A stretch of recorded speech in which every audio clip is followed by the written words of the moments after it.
اعوذ باللہ من الشیطان الرجیم، بسم اللہ الرحمن الرحیم۔ موت کے آداب اور اس سے متعلق چند دعائیں۔ جاننا چاہیے کہ جب کسی فرد پر موت کے آثار ظاہر ہونے لگیں تو جسے سب سے پہلے مرنے والے کے حالات کو سنبھالنا چاہیے۔ وہ خود مرنے والا ہی ہے جس کو آخرت کا سفر درپیش ہے اور اسے اس سفر کے لیے زاد راہ کی ضرورت ہے۔ پس سب سے پہلا اور ضروری کام جو اسے کرنا چاہیے وہ اپنے گناہوں کا اعتراف اور کوتاہیوں کا اقرار ہے کہ گزشتہ پر ندامت کے ساتھ صدق دل سے توبہ کرے اور خدا تعالیٰ کی بارگاہ میں آہوازاری کرے کہ وہ اس کے گزشتہ گناہوں کو معاف کر دے اور پیش آمدہ حالات اور ہولناک واقعات میں اس کو نہ تو خود اس کے حوالے کرے اور نہ دوسروں کے سپرد کرے۔ پھر اپنی مصیبت میں کی طرف توجہ کرے اور حقوق اللہ اور حقوق العباد جو اس کے ذمے ہیں انہیں خود ادا کرے اور دوسروں کے سپرد نہ کرے، کیونکہ مرنے کے بعد اس کے سبھی اختیارات اوروں کے ہاتھ میں آ جاتے ہیں اور اس کے پاس نہیں رہتے۔ پھر وہ اپنے مال و متاع کو حسرت کی نگاہوں سے دیکھتا ہے اور کر کچھ نہیں سکتا۔ تب جن و انس میں سے شیطان اس مرنے والے کے وارثوں کے دلوں میں وسوسے ڈالتے ہیں اور اس امر میں مانے ہوتے ہیں کہ وہ اس کے ذمے رہ جانے والے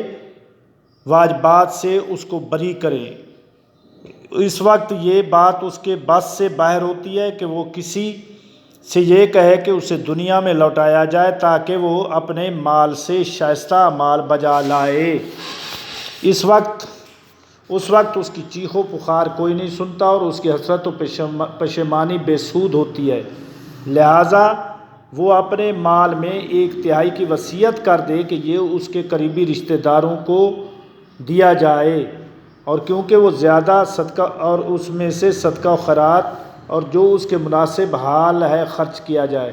کیونکہ وہ 1/3 سے زیادہ کی وصیت کا اختیار نہیں رکھتا۔ پھر وہ اپنے مومن بھائیوں سے معافی مانگے کہ ان کے جو حقوق اس پر ہیں ان سے بری و ذمہ ہو جائے، مثلا جس کی غیبت کی ہے یا توہین کی ہے یا کسی کو دکھ پہنچایا ہے، وہ افراد موجود ہوں تو ان سے التماس کرے کہ وہ اسے معاف کر دیں۔ اگر وہ موجود نہ ہوں تو مومن بھائیوں سے درخواست کرے کہ وہ اس کی معافی کے لیے دعا مانگیں تاکہ جو کچھ اس کے ذمہ ہے وہ اسے بری اور سبق دوش ہو جائے۔ پھر اپنے اہل و عیال اور اولاد کے معاملات کو خداوند کریم پر توکل کے بعد کسی امانت دار شخص کے سپرد کرے اور اپنے چھوٹے بچوں کے لیے کوئی وصی مقرر کرے۔ اس کے بعد اپنا کفن منگوائے اور اس جو کچھ مفصل کتابوں میں درج ہے یعنی کلمہ شہادتین، اذکار، عقائد، دعائیں اور آیات اس پر خاک شفا سے لکھوائے۔ یہ اس صورت میں ہے کہ اس سے پہلے غفلت میں رہا ہو، اپنا کفن تیار کر کے نہ رکھا ہو، ورنہ مومن کو چاہیے کہ وہ ہمیشہ اپنا کفن تیار کر کے رکھے جو ہر وقت اس کے پاس موجود رہے، جیسا کہ امام جعفر صادق علیہ السلام فرماتے ہیں کہ جس شخص کا کفن اس کے گھر میں موجود ہوتا ہے اس کو غافلوں کی فہرست میں نہیں لکھا جاتا، اور وہ جب بھی اپنے کفن پر نظر کرتا ہے تو اسے ثواب حاصل ہوتا ہے۔ پس اب اپنی بیوی بچوں سے بے فکر ہو کر پوری طرح سے بارگاہ رب العزت کی طرف متوجہ ہو جائے اور اس کی یاد میں لگ جائے۔ یہ فکر کرے کہ یہ فانی امور اس کے کام نہیں آئیں گے اور پروردگار کی مہربانی اور اس کے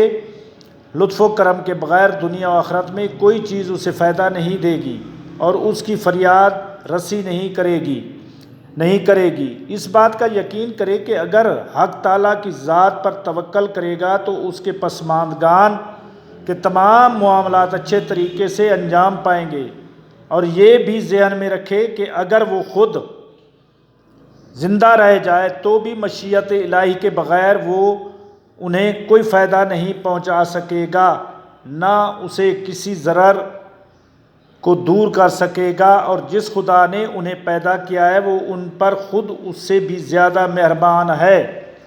اس وقت اسے رحمت خداوندی کا بہت زیادہ امیدوار ہونا چاہیے۔ نیز حضرت رسول خدا صلی اللہ علیہ وآلہ وسلم کا ارشاد ہے کہ 14 معصومین کی شفاعت کی آس رکھنی چاہیے اور ان کی تشریف آوری کا منتظر ہونا چاہیے، بلکہ اس بات کا یقین رکھنا چاہیے کہ وہ ذوات مقدسہ اس وقت تشریف فرما ہوتی ہیں اور اپنے شیعوں کو خوشخبریاں دیتی ہیں اور ملک الموت سے ان کے بارے میں سفارش کرتی ہیں۔ شیخ طوسی مصباح المتحجد میں فرماتے ہیں کہ وصیت کرنا مستحب ہے اور انسان اسے ترک نہ کرے،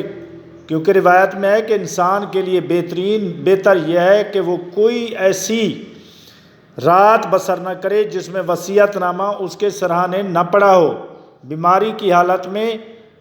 اس کے بارے میں زیادہ تاکید کی گئی ہے اور ضروری ہے کہ اچھی سے اچھی وصیت کرے، اپنے آپ کو حقوق اللہ سے عہدہ برا کرے اور لوگوں پر کیے ہوئے مظالم سے گلو خلاصی کرائے۔ حضرت رسول اکرم صلی اللہ علیہ وآلہ وسلم سے روایت ہے کہ جو شخص موت کے وقت اچھی وصیت نہ کرے تو اس کی عقل اور مروت میں نقص ہوتا ہے۔ لوگوں نے پوچھا یا رسول اللہ کیسی وصیت اچھی ہوتی ہے؟ آپ نے فرمایا جب انسان کا وقت وفات قریب ہو اور لوگ اس کے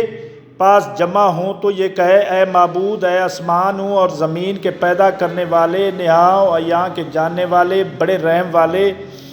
مہربان، میں تجھ سے عہد کرتا ہوں کہ میں گواہی دیتا ہوں کہ نہیں کوئی معبود مگر اللہ جو یکتا ہے، کوئی اس کا ساجی نہیں، اور یہ کہ حضرت محمد صلی اللہ علیہ وآلہ وسلم اس کے بندے اور اس کے رسول ہیں۔ یقیناً قیامت آنے والی ہے، اس میں کچھ شبہ نہیں۔ اللہ ان لوگوں کو اٹھائے گا جو قبروں میں ہیں، حساب وہ کتاب حق ہے، جنت حق ہے اور وہ نعمتیں جو اس میں کھانے پینے کے لیے دی جائیں گی، نکاح حق ہے، جہنم حق ہے اور ایمان حق ہے، دین حق ہے جیسے اس نے بتایا، اسلام حق ہے جیسے اس نے حکم دیا، حق بات وہی ہے جو اس نے کہی، قرآن حق ہے جیسا اس نے نازل کیا اور اللہ کھلا ہوا حق ہے۔ میں اس دنیا میں تیرے ساتھ عہد کرتا ہوں کہ میں اس لا علمی میں نہیں ہوں کہ تو میرا رب ہے، اسلام میرا دین ہے، حضرت محمد صلی اللہ علیہ وآلہ وسلم میرے نبی ہیں، علی میرے ولی ہیں، قرآن میری کتاب ہے اور اس پر کہ تیرے نبی کے اہل بیت میرے امام ہیں، تیرے نبی اور ان اماموں پر سلام۔ اے معبود، سختی کے وقت تو میرا سہارا ہے، پریشانی میں تو ہی میری آس ہے، تو ہی میرا ذخیرہ ہے، ان حادثوں میں جو مجھ پر آ پڑتے ہیں تو میرا نعمت دینے والا ہے، مولا ہے میرا اور میرے بزرگوں کا معبود ہے۔ رحمت فرما محمد اور ان کی آل پر، اور مجھے پلک جھپکنے تک بھی میرے نفس کو حوالے نہ کر، قبر کی تنہائی میں میرا ہمدم بن، اے اپنے ہاں میرے لیے عہد مقرر فرما جب حشر میں تیرے سامنے حاضر ہوں گا۔ اللہم صلی علی محمد و آل محمد وعجل فرجهم